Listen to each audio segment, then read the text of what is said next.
ini itu menjadi hal yang sangat-sangat bermanfaat bagi rakyat Gaza, terutama di bagian utara.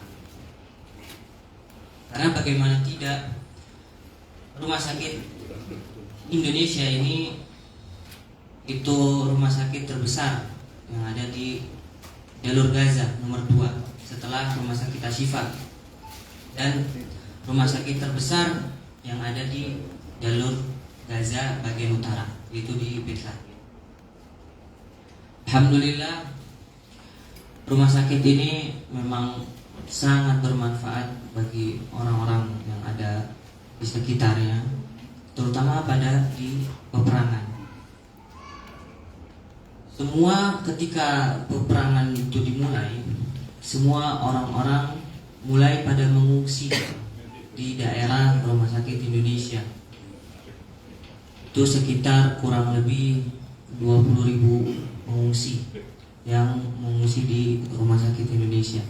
Dan tidak hanya itu, rumah sakit Indonesia juga dekat sama 2 sekolahan punya pemerintah dan PBB, dan itu juga berdekatan dengan rumah sakit Indonesia.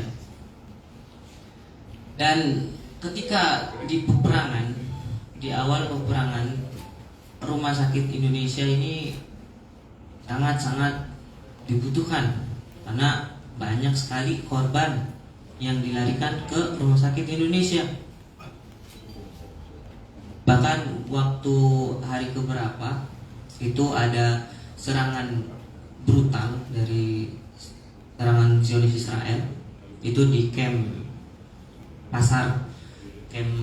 Jabalia, itu bisa sampai menewaskan kurang lebih 50 orang seketika, dan puluhan bahkan ratusan yang menjadi korban luka-luka, dan mereka itu semuanya dilarikan ke rumah sakit Indonesia karena jarak dari TKP itu nggak sangat jauh, kurang lebih 1,5 kilometer.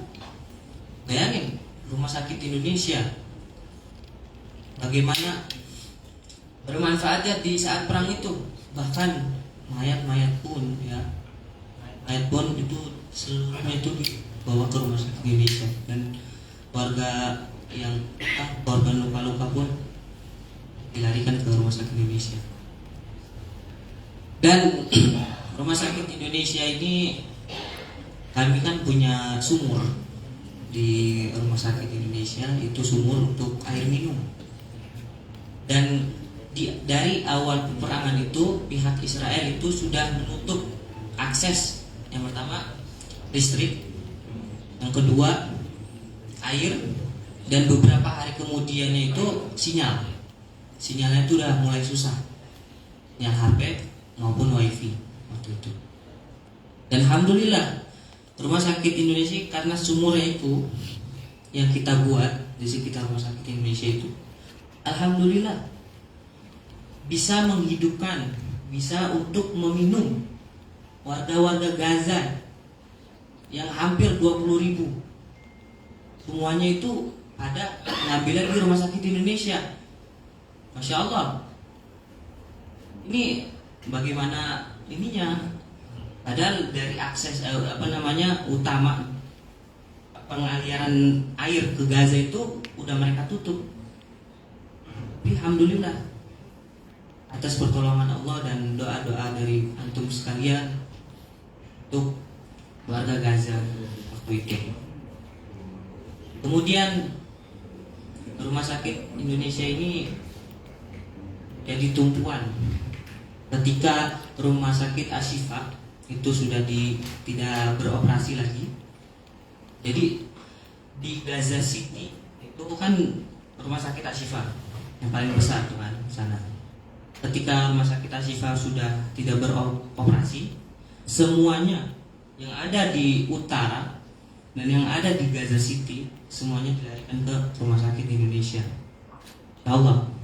Dan rumah sakit Indonesia pun bisa menampung, walaupun tidak di ruang inap ya, karena waktu itu banyak korban yang dilarikan melahirkan rumah sakit Indonesia itu bahkan sampai 400 orang lebih yang luka-luka dari rumah sakit Indonesia waktu itu. Dan para pengungsi pun semuanya pada di situ karena mereka mau lari kemana? Mau ke selatan. Selatan mereka dibom waktu di jalan. Jadi mereka tidak ada tempat yang aman waktu itu. Dan mereka juga menganggap rumah sakit Indonesia ini memang dari segi internasional itu dalam peperangan kan ada beberapa bangunan yang tidak boleh di bom atau diserang. Salah satunya rumah sakit Indonesia. Kemudian saya sedikit cerita bagaimana